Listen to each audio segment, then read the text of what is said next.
After I had approached the Marshal directly, however, he agreed to let me take the headquarters of the Romanian Mountain Corps, with 1 cavalry and 1 mountain brigade under command, into the Crimea to screen the eastern coastline.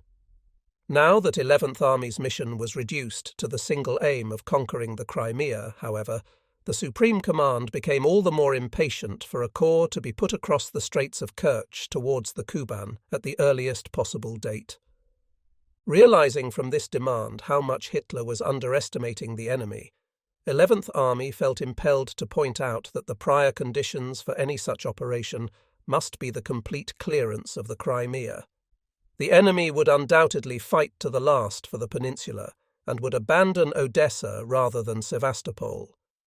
Indeed, as long as the Soviets had even 1 foot in the Crimea, there could be no question of throwing part of 11th Army, which had only 2 corps anyway, through Kerch to the Kuban. As it was, we took this opportunity to put in a bid for an extra corps of 3 divisions, and within the next few weeks, primarily, one would suppose, because of Hitler's above-mentioned requirement, the army was augmented by 42 corps headquarters and 132 and 24 infantry divisions. In consequence of the Russians' desperate efforts to hold on to the Crimea, these reinforcements were to prove indispensable for the peninsular battles alone. The immediate problem, however, was to resume the struggle for the approaches to the Crimea and to open up the way through Ishun. Just another assault operation, one might say. Yet that 10-day battle towers above the normal type of offensive action as a shining example of the aggressive spirit and self-sacrifice of the German soldier. In it, we lacked almost all the advantages which are generally regarded as prior necessities for an attack on fortified positions. Numerical superiority was on the side of the Soviet defenders, not of the German attackers. 11th Army's total of 6 divisions was very soon confronted by 8 Soviet rifle and 4 cavalry divisions, for on 16th of October the Russians had evacuated the fortress of Odessa, until then the object of so many unsuccessful assaults by 4th Romanian Army, and transferred the defending army to the Crimea by sea.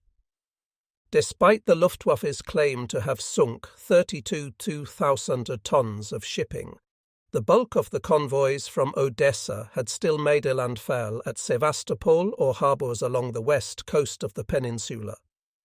The first divisions of this Soviet army duly appeared at the battlefront shortly after the start of our offensive. The German artillery was certainly superior to the enemy's and effectively supported the attacking infantry. But on the enemy side, armour-plated coastal batteries were able to intervene from the northwest coast of the Crimea and the southern bank of the Zivash without the German guns initially being able to get to grips with them. And while the Russians had abundant armour to draw on for their counterattacks, 11th Army did not possess a single tank. Above all, senior commanders had hardly any opportunity to lighten the troops' arduous task by tactical manoeuvre.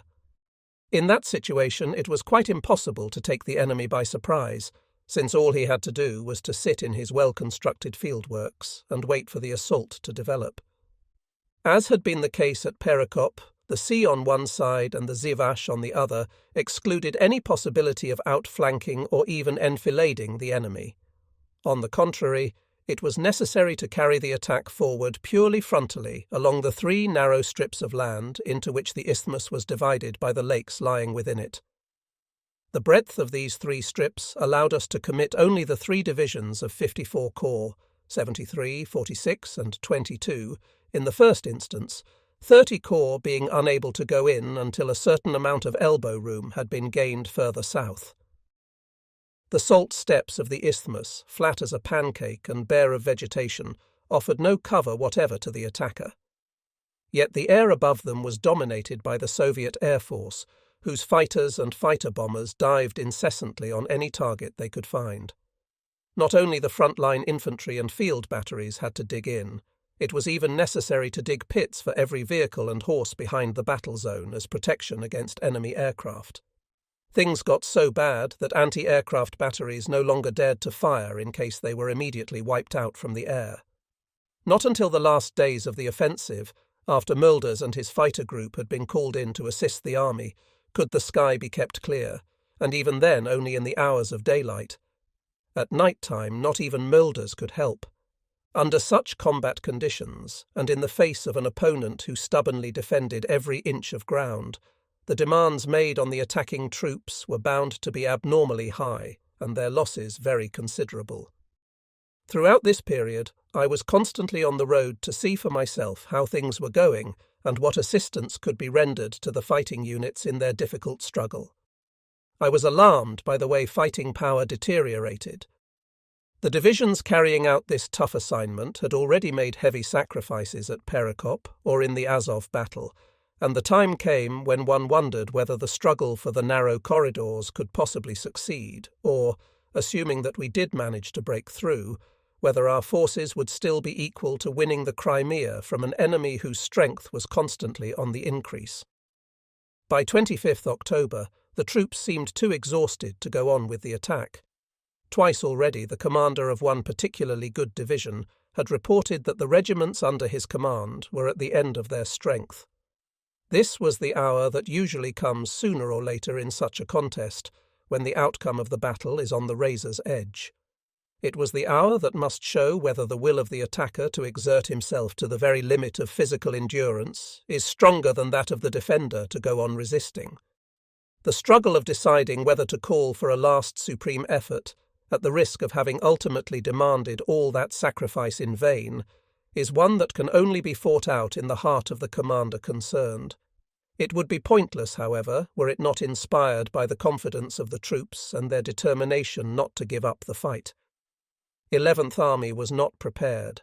After all, it had had to ask of the fighting troops to throw victory away through its own weakness at what might be 1 minute to 12. As it turned out, the unbroken aggressive spirit of the troops overcame even the enemy's grim resolution to hold out. After one more day of hard effort, 27th October brought the final success. On 18th October, at the end of 10 days of the most bitter fighting, the Soviet defence collapsed. 11th Army could take up the pursuit. The chase which followed gave one more splendid example of the boldness and initiative of commanders at all levels and the self-denial of the fighting troops.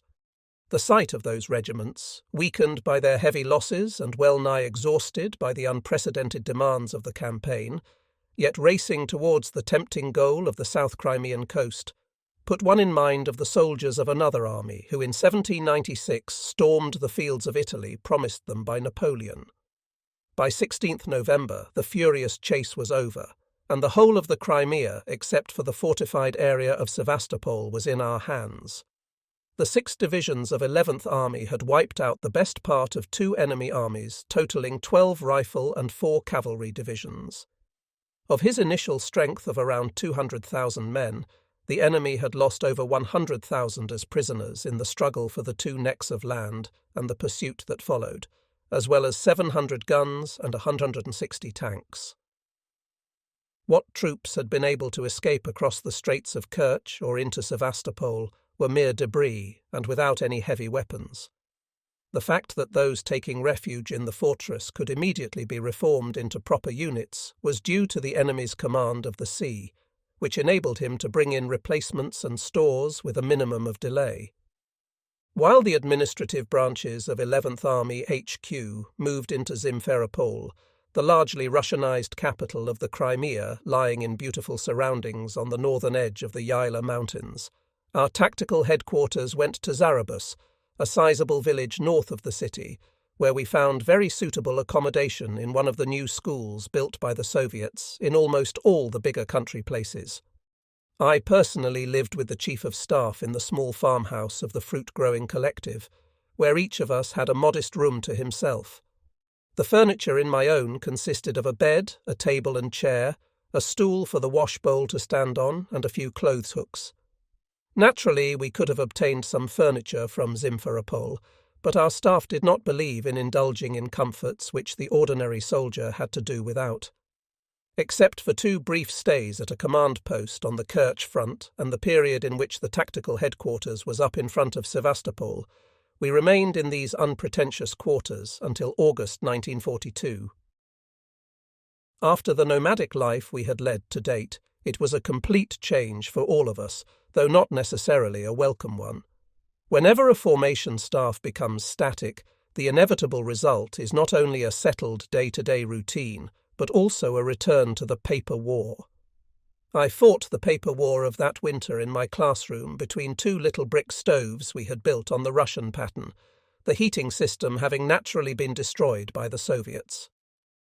At this point I might touch on a problem which, even though it receded before the grave anxieties which the winter of 1941-2 was to cause us in the operational sphere, was always a matter of great concern to me.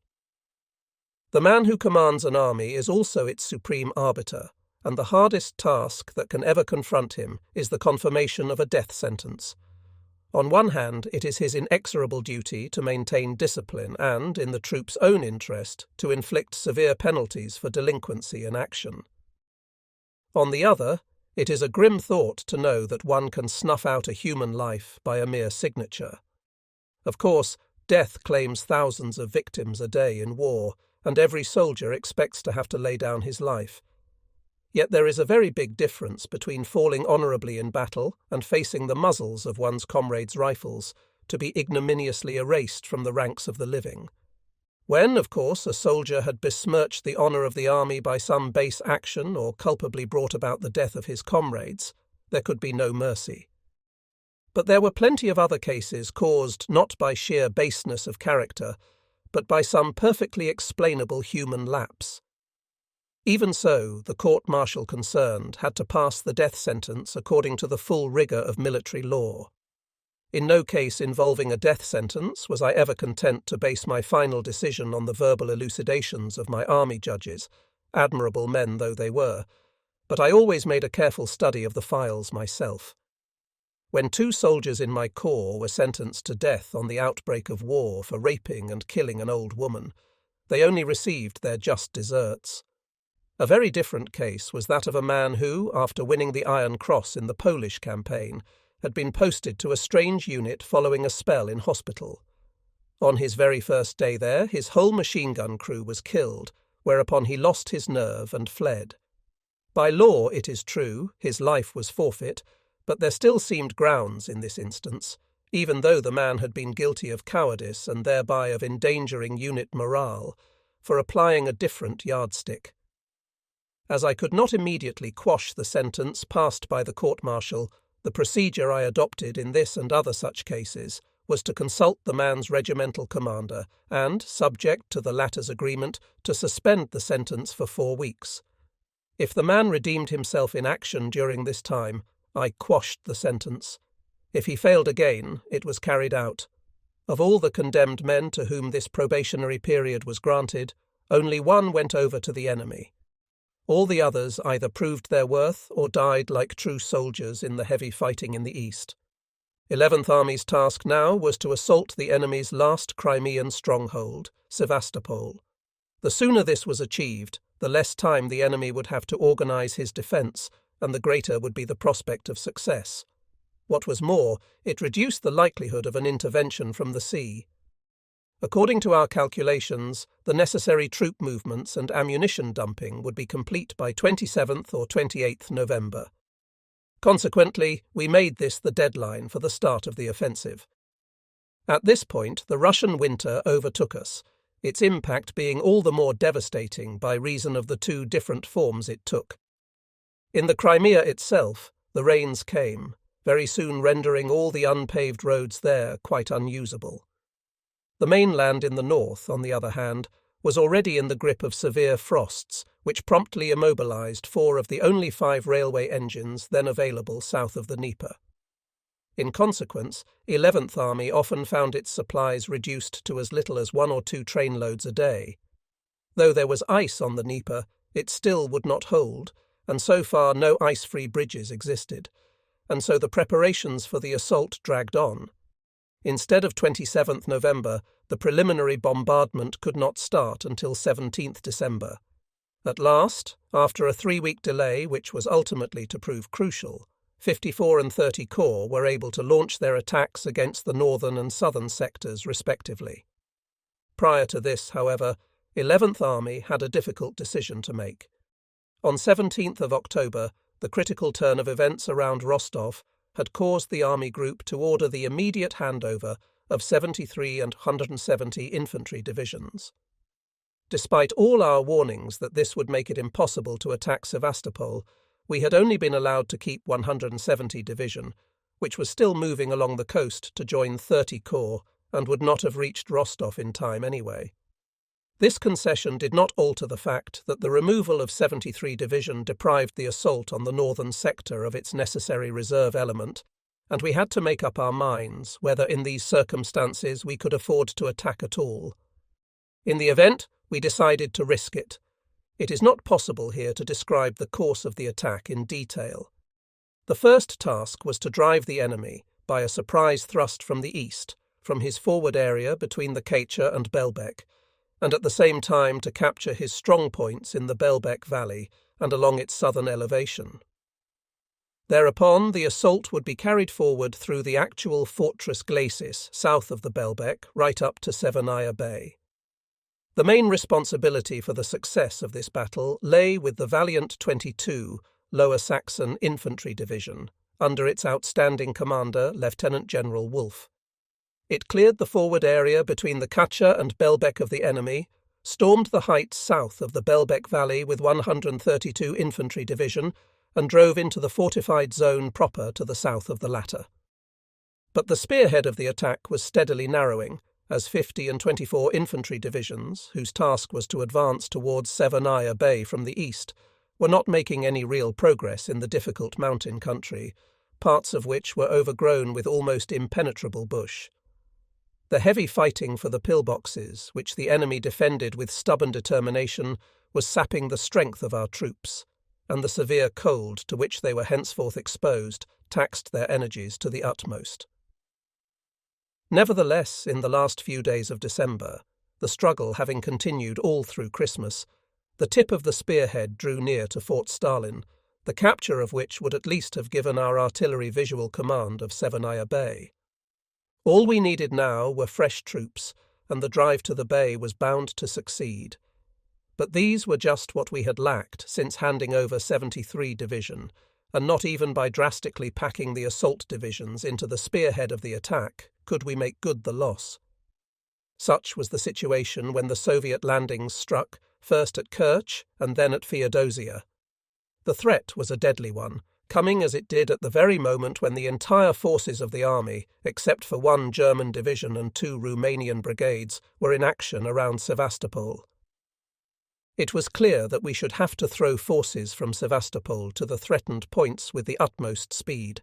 The slightest delay might prove fatal, but ought the attack on Sevastopol to be abandoned just when only one more push seemed necessary to gain command of Severnaya Bay? Furthermore, it would almost certainly be easier to disengage forces from Sevastopol after a success on the northern front than if one were to let go of the enemy prematurely. 11th Army accordingly decided to accept the risk involved in every further hour's postponement of the release of troops from Sevastopol. Initially, only 30 Corps was ordered to halt its assault, and 170 Division was dispatched to the threatened Kerch Peninsula. At the same time, with the agreement of the commander of 54 Corps and his divisional commanders, a final attempt was to be made on the northern front to reach the assault objective, Severnaya Bay. As always, the troops gave everything they had, and 22 Divisions Vanguard, 16 Infantry Regiment under Colonel Versacholtitz, actually penetrated the outer ring of Fort Stalin. By then, everyone's strength had given out, and on 30th December, the commanders of the assault divisions reported that no further attempts to carry on with the attack could be expected to succeed. After urgent representations by telephone through Army Group had convinced even Hitler that such action was necessary, 11th Army Headquarters issued orders for the attack to be finally stopped. Over and above this, it was reluctantly compelled to order the withdrawal of the northern front to the heights north of the Belbek Valley. But for these measures, the requisite forces could not have been released, to say nothing of the fact that the situation within the narrow confines of the spearhead would anyway have been untenable in the long run. Hitler's disapproval of this decision, which, though he could do nothing about it, clashed with the strict ban he had just placed on any voluntary withdrawals, weighed little in comparison with one's own responsibility to the troops who had sacrificed so much. And so the first attempt to storm the fortress of Sevastopol had failed. The Stalin offensive to reconquer the Crimea. The landing of Soviet troops on the Kerch Peninsula, catching 11th Army just when the battle on the northern front of Sevastopol had entered its crucial phase, soon proved to be more than a mere diversionary measure on the enemy's part. Soviet radio stations proclaimed that this was an all-out offensive to reconquer the Crimea, planned and commanded by Stalin personally, and that it would not end until 11th Army had been wiped off the map. That the threat was no empty one soon became apparent from the weight of enemy forces committed. Behind them, and in the utter ruthlessness with which they were expended, one sensed the brutal will of Stalin. On 26th of December, after crossing the Straits of Kerch, the enemy had begun by landing 2 divisions on either side of the city.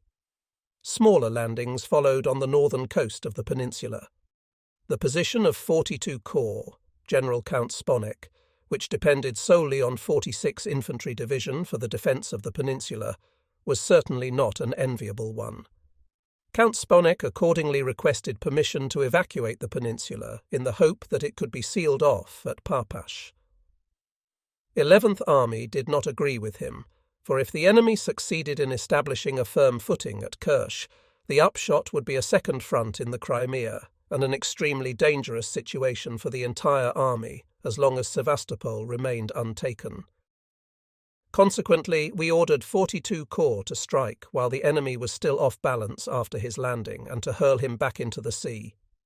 At the same time, in order to keep the whole of 46 Division free for this task, we sent 4 and 8 Romanian mountain brigades, of which the former was around Simferopol and the latter engaged in guarding the eastern coast of the Crimea, to Feodosia to deal with any attempt the enemy might make to land at this critical spot. Simultaneously, orders were given to the only regimental group of 73 Division still in the Crimea, i.e. the reinforced 213 Infantry Regiment, to move on Feodosia from Jenichek. By 28th December, 46 Infantry Regiment actually succeeded in eliminating both the enemy beachheads north and south of Kerch, except for a small body of troops still fighting on the northern shore. In spite of this, Count Sponek again asked permission to evacuate the Kerch Peninsula. This we categorically forbade, still being convinced that any surrender of the Kerch Peninsula might well lead to a situation which the army would be unable to master with the forces at its disposal. Meanwhile, on 28th December, 54 Corps had moved off for its last attack on Sevastopol. Yet the enemy was on the point of delivering a new blow. Early on 29th December, we heard that he had carried out a night landing at Feodosia under cover of strong naval forces.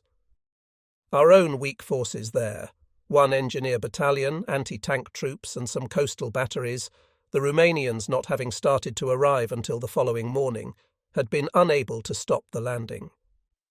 Our telephone link with 42 Corps headquarters, which was located somewhere in the middle of the peninsula, was out of action, but at 1000 hours we were notified by radio that Count Sponek had ordered the immediate evacuation of the peninsula because of the new landings at Feodosia.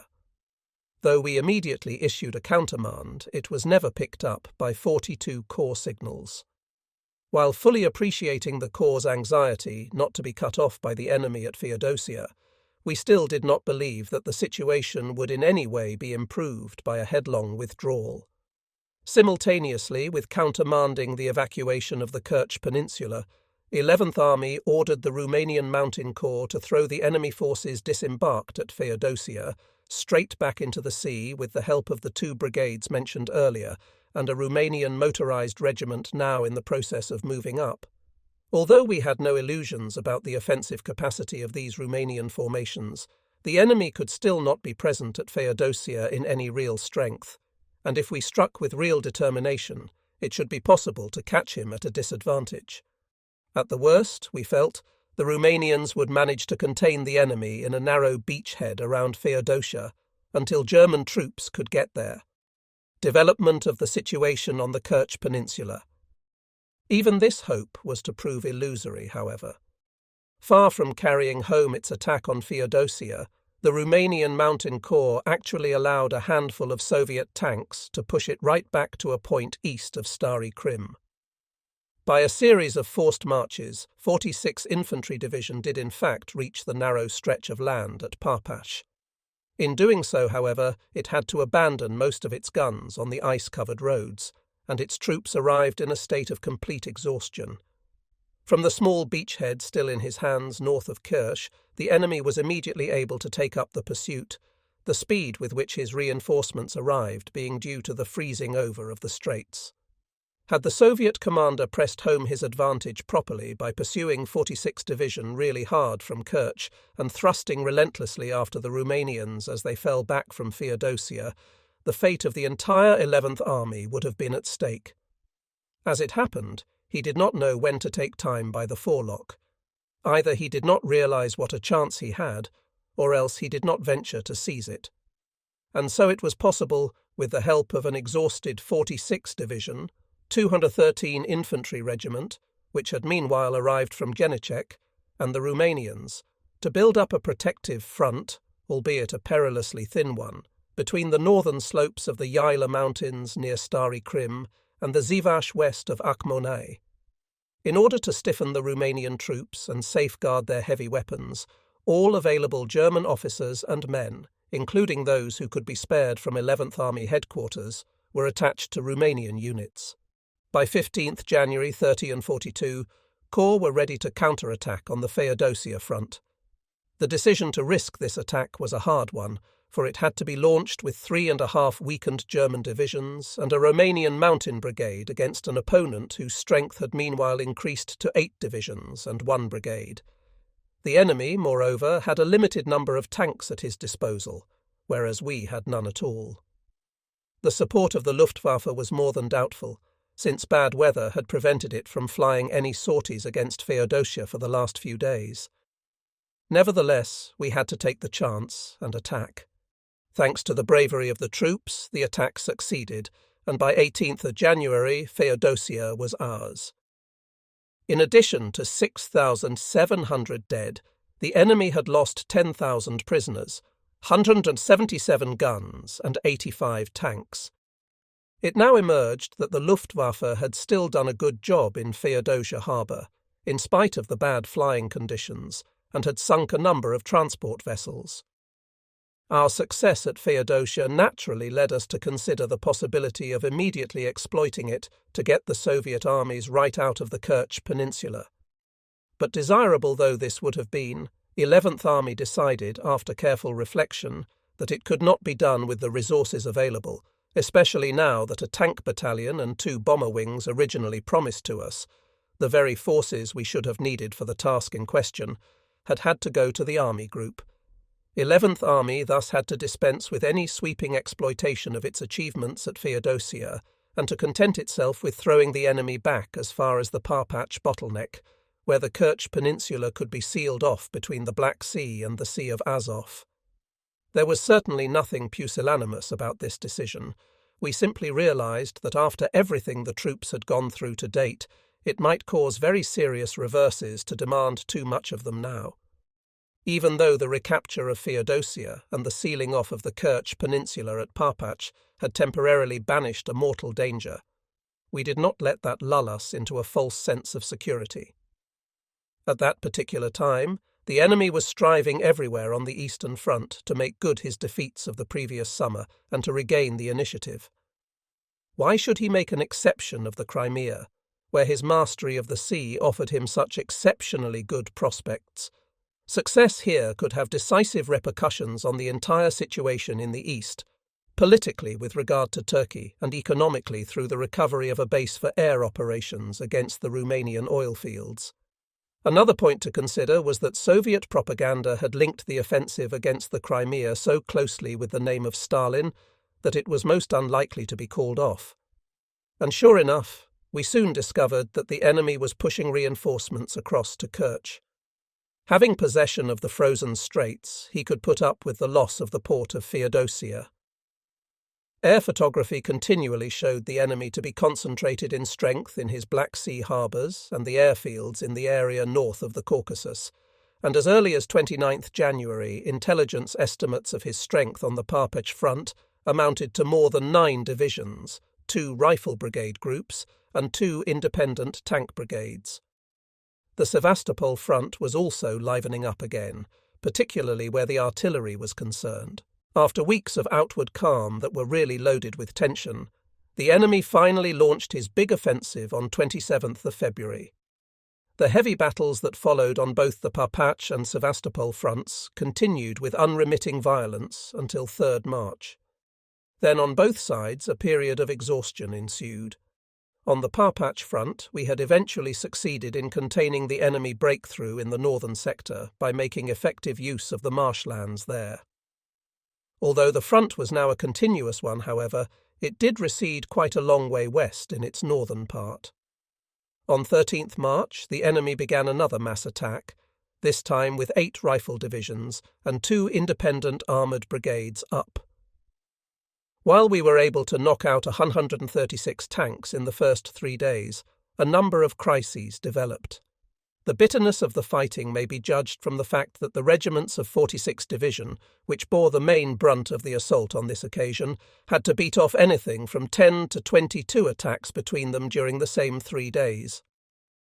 On 18th March, 42 Corps had to report that it could no longer withstand any major attacks. As the newly constituted 22 Panzer Division had arrived behind this front in the meantime, having been allocated to 11th Army by OKH, we decided that the extreme tenseness of the situation justified our employing it on a counterattack. Our object was to regain the main fighting line we had originally held across the actual neck of the Parpech Isthmus, and thereby to cut off the 2 or 3 enemy divisions located in the northern salient. Together with a very small tactical staff, I had moved into a command post close behind the threatened Parpech front in order to watch the preparations for the counterattack being handled by 42 Corps headquarters. The attack, which took place on 20th March and was to be supported on either flank by 46 and 170 infantry divisions, proved a failure. The new armoured division ran straight into a Soviet assembly area in the early morning mists. Obviously, we had been wrong to throw it into a major battle before putting it through its paces in exercises with its parent formation. While this attack, despite its being directed at a relatively limited objective, miscarried, the same division came fully up to expectations only a few weeks later after completing its training under warlike conditions as part of a larger formation. But what else could we have done in the circumstances but risk committing it to battle? At least it had given the enemy a severe shock and checked his preparations for another big attack at just the critical moment. When the latter did materialize on 20th of March, it was beaten off by 42 Corps. This time the enemy had committed only 4 divisions, either because he had temporarily exhausted his other formations or because he preferred to limit his objective now that tanks had been seen on our side for the first time. In the meantime, while 22 Panzer Division was out of the line for a rest and refit, the advance elements of 28 Light Division also arrived behind the front. We could now face any new enemy attack with equanimity. The new light divisions, unlike their predecessors, were no longer a compromise between an armoured and a motorised division, but were closer in structure and equipment to a mountain division. They were later renamed Pursuit Divisions. Author. It came, and this was the enemy's last effort to reconquer the Crimea, on 9th of April, launched by between 6 and 8 rifle divisions and supported by 160 tanks. By 11th of April it had been beaten off, with heavy losses to the enemy. With that, the enemy's offensive capacity in this part of the theatre was finally spent. The stout-hearted divisions, which had seen this defensive battle through to a successful conclusion despite the tremendous strains it imposed on them, were now able to relax, even though they could not be taken out of the line. Army headquarters, on the other hand, turned from an arduous winter of unprecedented trials and crisis to the next task it had to tackle, that of preparing its own offensive for the final expulsion of the Russians from the Crimea. Between the penultimate and last defensive battle in the Kerch Peninsula, Marshal Antonescu had come out to the Crimea and gone round with me on a tour of the Romanian divisions and the Sevastopol front. In his soldierly way, he made an excellent impression, and the senior Romanian officers seemed to go in mortal fear of him. I was particularly grateful for his promise of 2 more Romanian divisions, since apart from the 2 German divisions which had already arrived, 22 Panzer and 28 Light, OKH was unable to provide any further forces for the projected offensive. According to OKH directives, the final expulsion of the Soviets from the Crimea, including Sevastopol, was intended to preface the grand offensive which the Supreme Command planned to launch in the southern sector of the Eastern Front. 11th Army's first concern was obviously to destroy the enemy in the Kerch Peninsula. One reason for this was the impossibility of predicting how long an operation to clear Sevastopol would take. The most important one, however, was that the Kerch front, being the easiest to reinforce, continued to constitute the main threat to 11th Army. The enemy here could be given no time to recover from the losses of his abortive attacks. Sevastopol would have to be shelved until the Soviet forces in the Kerch Peninsula had been wiped out. The relative strengths of the Russian and German forces in the Crimea, however, gave no grounds for any great optimism regarding the outcome of these 2 big undertakings. The enemy had 3 armies in the Crimea under the command of a Crimean front headquarters, which appeared to have been only recently formed and was probably located in Kerch. The Sevastopol fortress continued to be defended by the Coast Army, whose strength we had ascertained in February to be 7 rifle divisions, 1 rifle brigade, 2 naval brigades, and 1 dismounted cavalry division. During our Kerch offensive, all we would have available to contain these forces on the northern and eastern fronts of the fortress were 54 corps and the newly arrived 19 Romanian division, which had been put there to free 50 German division for Kerch. The only force left on the southern front of Sevastopol would be 72 Infantry division. The Romanian Mountain Corps, with only 4 Mountain Brigade under command, had to defend the entire south coast of the Crimea against surprise attacks from the sea. Thus, 11th Army was having to strip the other fronts bare in order to attack at Kerch in the greatest possible strength. On the Kerch front, the enemy still had his 44th and 51st Armies. At the end of April 1942, they comprised 17 rifle divisions, 3 rifle brigades, 2 cavalry divisions, and 4 independent armoured brigades, an aggregate of 26 formations. Against this formidable array, we were able to commit merely 5 German infantry divisions, inclusive of 50 division from Sevastopol, and 22 Panzer division. These were augmented by the newly arrived 7 Romanian corps, consisting of 19 Romanian division, 8 Romanian cavalry brigade, and 10 Romanian division, the last named having been moved over from the west coast. As the usefulness of these Romanian forces in an offensive role was limited, the numerical disparity in the forthcoming offensive, now being planned under the codename Bustard, was increased still further. It also had to be borne in mind that the attack through the Parpach Gap must be a purely frontal one in the initial stages, as the seas on either side excluded any possibility of outflanking. What was more, the enemy had echeloned his defences in considerable depth. How were we in the circumstances, and in view of the enemy's superiority of at least 2-1, to achieve our object of destroying both his armies? One thing was clear. Neither a frontal push against the 2 enemy armies nor even a simple breakthrough could get us anywhere. If, after losing his Parpach positions, the enemy should manage to reform his front anywhere else, our operation would inevitably be halted. The broader the Kerch Peninsula became as one went east, the more the enemy would be able to make his numerical superiority felt. Our total of 6 German divisions might suffice for an attack through a mere 11-mile gap at Parpach, where the enemy could not put in all his forces simultaneously. But how should we fare further east when it came to fighting on a 25-mile front? The object must be, then, not only to break through the enemy's Parpach front and achieve penetration in depth, but also to destroy either the main bulk or at least a substantial part of his formations in the process of the first breakthrough. In this respect, the enemy himself offered us an opening. In his southern sector, between the Black Sea and Khorasan, he was, in the main, still sitting in the strongly prepared defences of his original Parpach front. His northern front, on the other hand, protruded well beyond the latter in a wide curve reaching as far west as Kiet, and dating from the time when the enemy had overrun 18 Romanian division.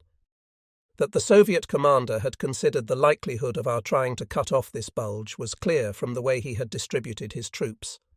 According to our intelligence reports, he had massed 2/3 of his forces, both in the line and in reserve, in or behind his northern sector. In the south, however, there were only 3 divisions in the line and 2 or 3 in reserve. Quite likely the abortive attack by 22 Panzer Division earlier on, the aim of which had been to cut off the enemy front in the region west of Khorasan, was the reason for these dispositions. Such was the situation on which 11th Army based its assault plan for Operation Bustard.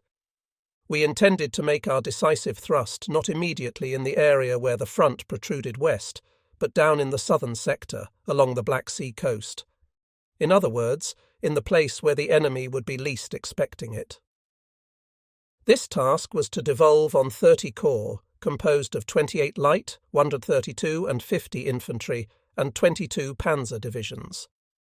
Although 170 Infantry Division would have to remain in the central sector in the initial phase in order to deceive the enemy, it too would subsequently follow through in the south.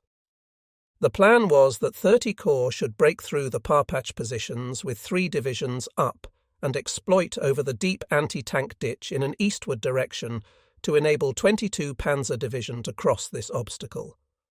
Once the latter had moved up, the corps would wheel north and drive into the flank and rear of the enemy forces concentrated in the northern sector. Then, in cooperation with 42 Corps and 7 Romanian Corps, it would finally surround the enemy on the north coast of the peninsula. The protection of 30 Corps' eastern flank against enemy attacks from the direction of Kirch was to be the responsibility of a mobile formation, Brigade Group Grodek, which was made up of German and Romanian motorized units. It was to discharge its task offensively by advancing rapidly towards Kirch, since this would also serve to forestall any attempt by enemy elements in the rear to take evasive action. In order to facilitate the difficult initial breakthrough at Parpach, 11th Army had made provisions for what was probably the first sea-borne assault boat operation of its kind. A battalion travelling by assault boats from Feodosia was to be dropped in the rear of the Parpach positions at first light. The decisive attack by the Corps was to be supported not only by strong artillery, but also by the whole of 8 air corps. 8 air corps, which also included strong anti-aircraft units, was by its structure the most powerful and hard-hitting Luftwaffe formation available for support of military operations.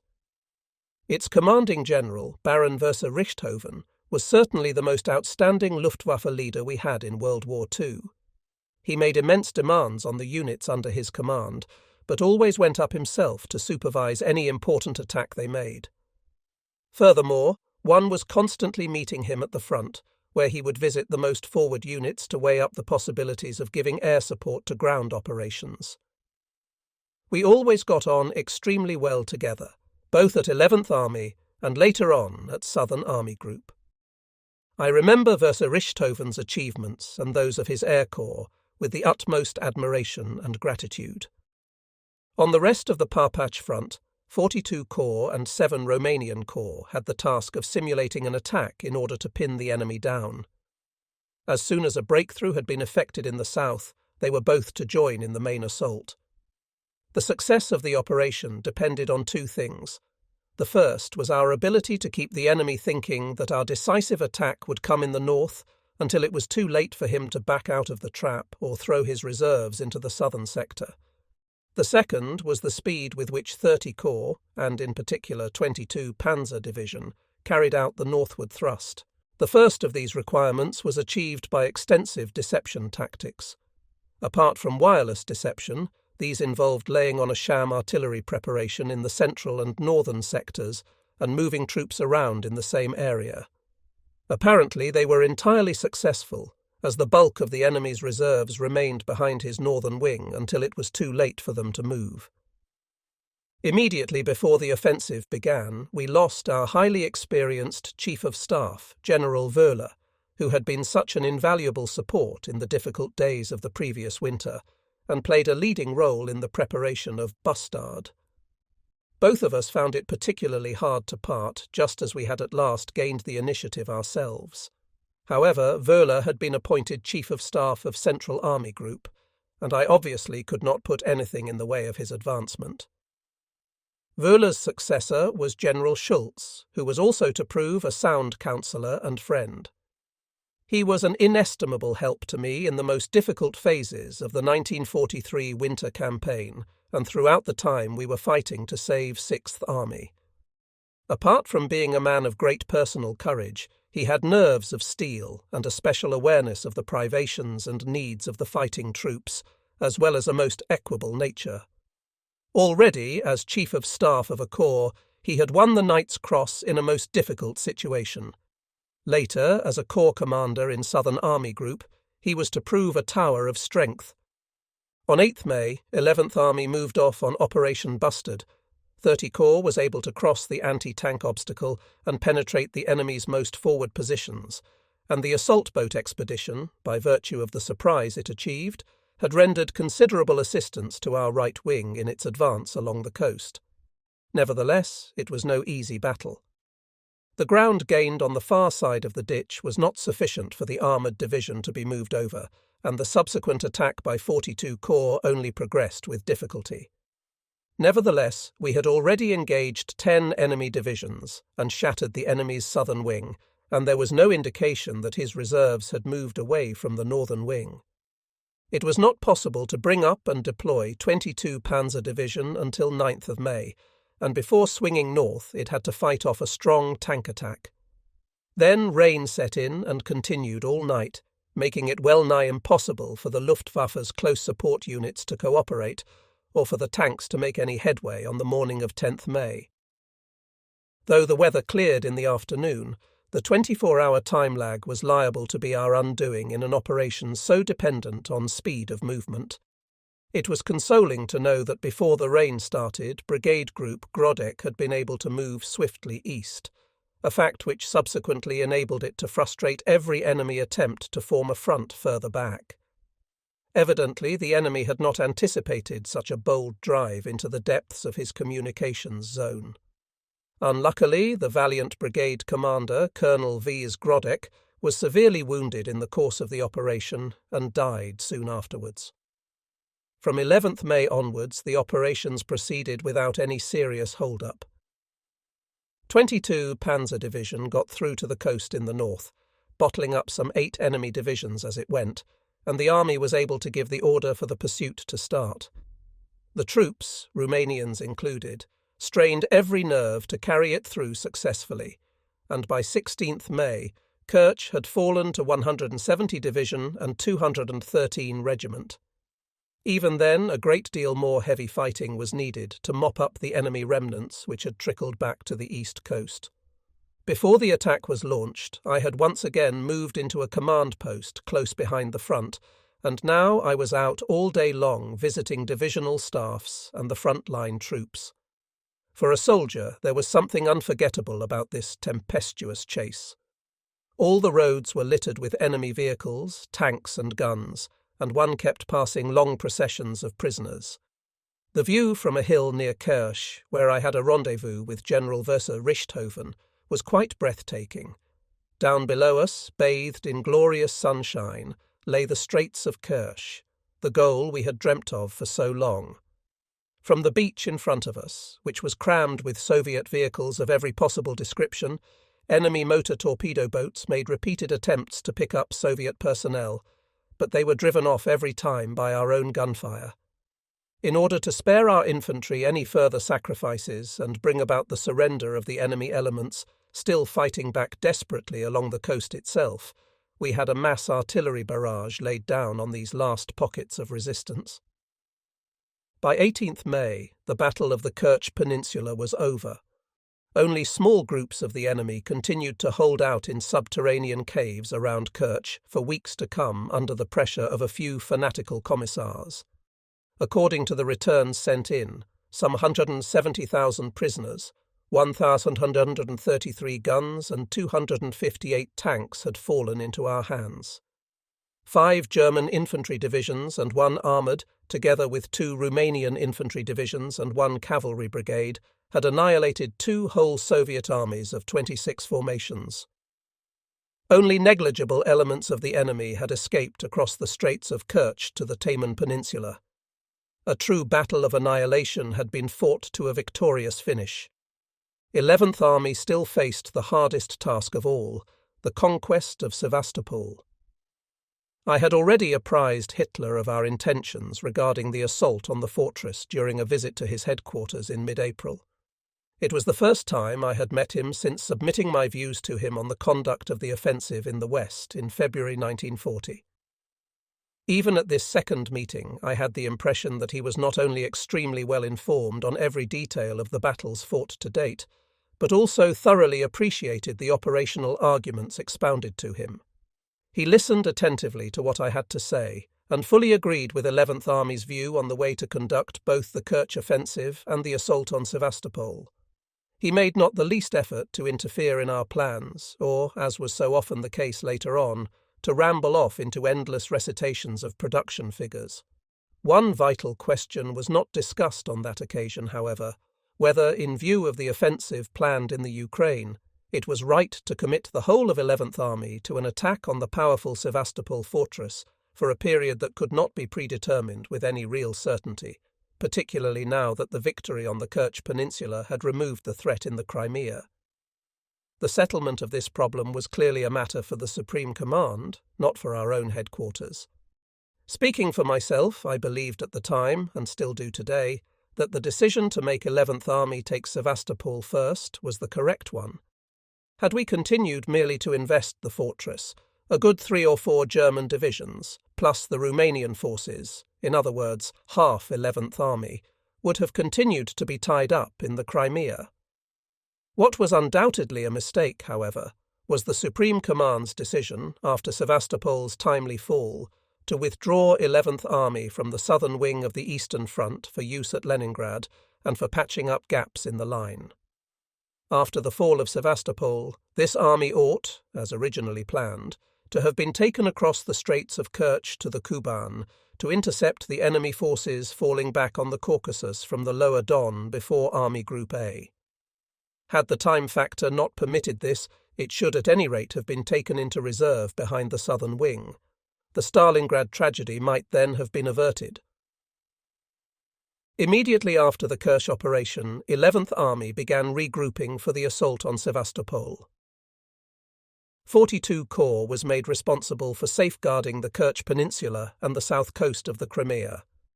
The only German troops left to it for this purpose were those of 46 Infantry Division, in addition to which it had 7 Romanian Corps, comprising 10 and 19 Infantry Divisions, 4 Mountain Division, identical with the 4 Mountain Brigade mentioned earlier.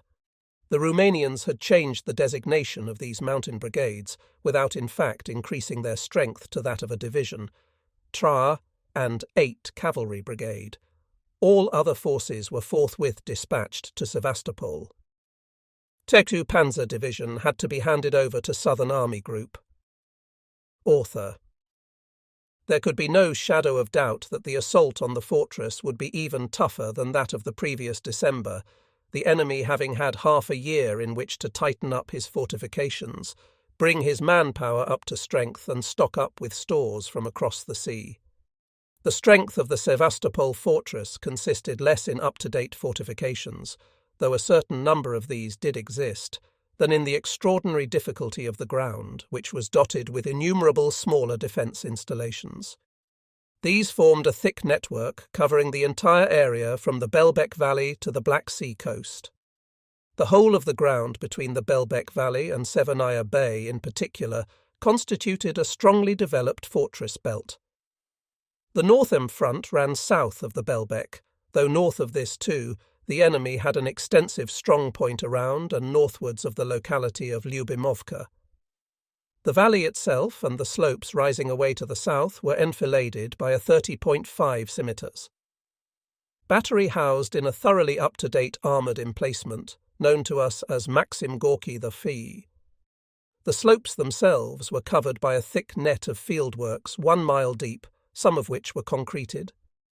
Behind these came a series of strongly built, mainly concreted strongpoints, which our troops had nicknamed Stalin, Volga, Siberia, Molotov, GPU, and Cheka, and which were mutually linked by a chain of dug-in positions. A final barrier to the northern shore of Severnaya Bay was formed by a defence zone of strongpoints, which included Donets, Don, Lenin, the fortified locality of Bartenyevka, the old North Fort, and the coastal batteries on Battery Headland. Into the cliffs overlooking the bay, the Russians had driven chambers for storing supplies and ammunition. The eastern front branched off the northern one at a point about 1.25 miles east of the village of Belbek, the hinge between the two being protected by the precipitous Kamishli ravine. The northern part of this eastern front ran through a stretch of the dense undergrowth with which the steep spurs of the Weiler Mountains in this area are covered. In this undergrowth there were countless small pockets of resistance, some of them nestling in holes blown in the rock, which an attacker could hardly touch with his artillery. This wooded northern sector of the eastern front ended in the steep cliffs south and southeast of the locality of Gaetani. Though the woods petered out further south, the ground became increasingly difficult down towards the coast, where it resembled a range of rocky mountains. Access to the southern fortress zone on both sides of the highway leading from the south coast to Sevastopol was barred in the first instance by a series of steep dome-shaped summits, which the Russians had converted into powerful strongpoints. Crimea veterans will remember such names as Sugarloaf, North Nose, Chapel Mount, and Ruin Hill.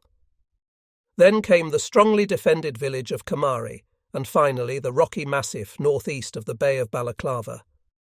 The enemy had been able to hold his own here when 105 Infantry Regiment achieved its bold capture of Balaclava Fort in autumn 1941.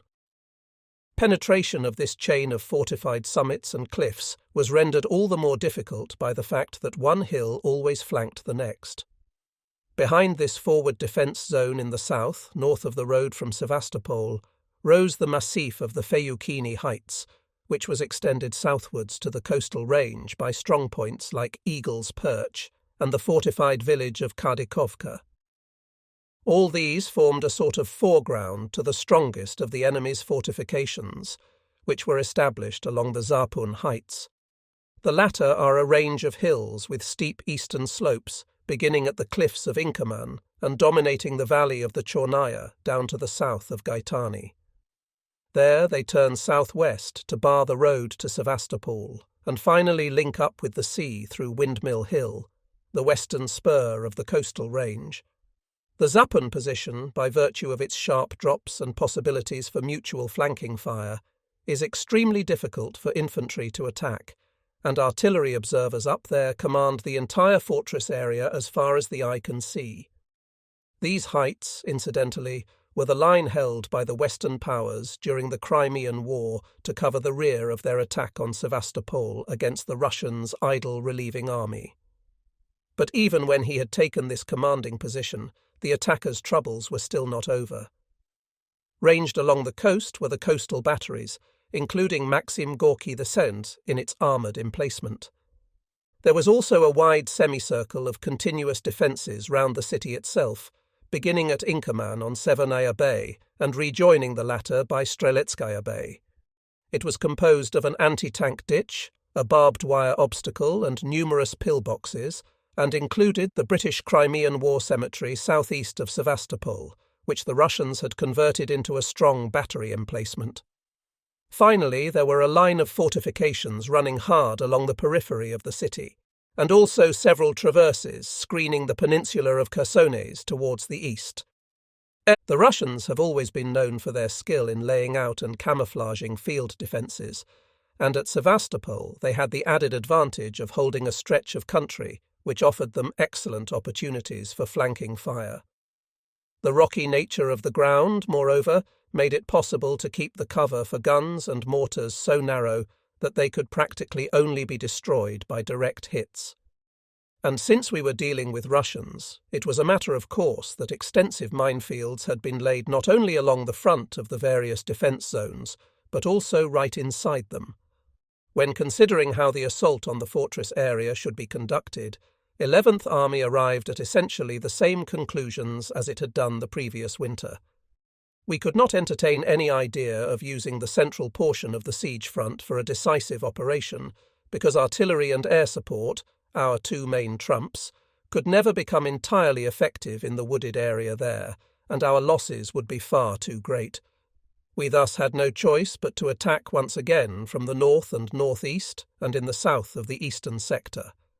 This time, too, at least to begin with, the main punch was to be delivered in the north, for although the enemy fortifications were undoubtedly stronger and more numerous in the northern area of the fortress above Severnaya Bay than in its southern part, the going there was far easier.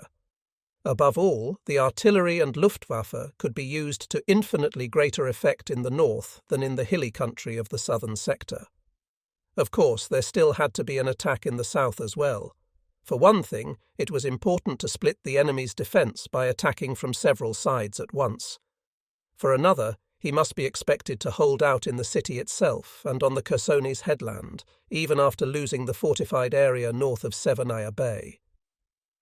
We had to remember that the task facing us at Sevastopol involved not only taking a fortress, but also fighting an army which was certainly our match numerically, even if it were inferior in material.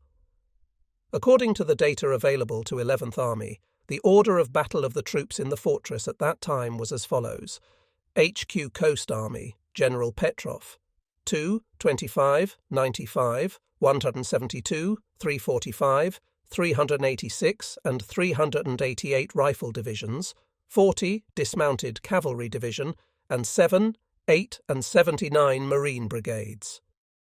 The badly battered Coast Army divisions, which had escaped into the fortress earlier on, were now believed to be fully up to strength again. Author. The factor that had primarily guided our assault tactics in the winter, the need to gain command of the harbour at the earliest possible date, was no less important, however. As long as 11th Army had 8 Air Corps in support, the enemy would no longer be at liberty to supply himself by sea. Such were the considerations on which 11th Army based its plan for Sturgeon, the code name of the operation. We intended to attack on the northern front and the southern part of the eastern front, while keeping the enemy pinned down in the central sector from Mackenzie to Verkhoturgan. In the north, the first objectives were the northern shore of Severnaya Bay and the heights around Gaetani. In the south, the capture of the dominating heights of the Zapun position on both sides of the roads, leading from the south coast and Balaclava to Sevastopol.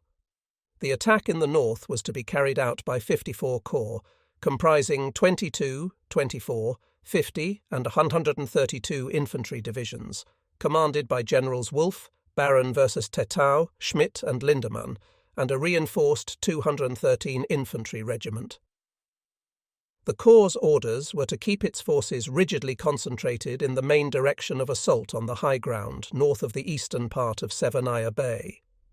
All parts of the fortified zone bypassed in the first instance were to be pinned down with a view to taking as many of them as possible from the rear later on. The left wing of the corps was to gain possession of the heights of Gaetani and the ground to the southeast of the latter in order to clear the way for the Romanian Mountain Corps' subsequent advance further south. The attack in the south was to be directed by HQ 30 Corps, with 72 and 170 infantry divisions and 28 Light Division under command. Commanded by Generals Müller-Gebhard, Sander and Sinhuber respectively. Author. Its first job was to gain the starting line and artillery observation posts for the advance towards the Zapun Heights. To achieve this, it had to capture the enemy's foremost defence zone, based on the strong points of North Nose, Chapel Mount, Ruin Hill, Cammery and High Cliff south of Cammery, and to eliminate flanking fire from the rocky heights east of Balaclava in the south. To solve this problem, 72 Infantry Division was to advance along both sides of the highway to Sevastopol, while 28 Light Division, in accordance with its specialised role, had to capture the most northerly summits of the range of mountains east of Balaclava Bay. 170 Division was kept in reserve for the time being. Because of the peculiarly rugged terrain in this sector, the tasks in question could only be solved by carefully prepared local attacks. Sandwiched between the two big assault groups, the Romanian Mountain Corps was initially responsible for pinning down the enemy on its own front. In particular, 18 Romanian Division was to carry out local attacks and an artillery bombardment to protect 54 Corps' left wing against enemy flanking action from the south. Further south, one Romanian Mountain Division was to support 30 Corps' northern wing by capturing the Sugarloaf. In making its artillery preparations for the attack, 11th Army dispensed with the intensive barrage so popular with our opponents. In view of the peculiar nature of the ground and the endless number of enemy positions, this could not be expected to have any decisive effect, nor should we have enough ammunition available.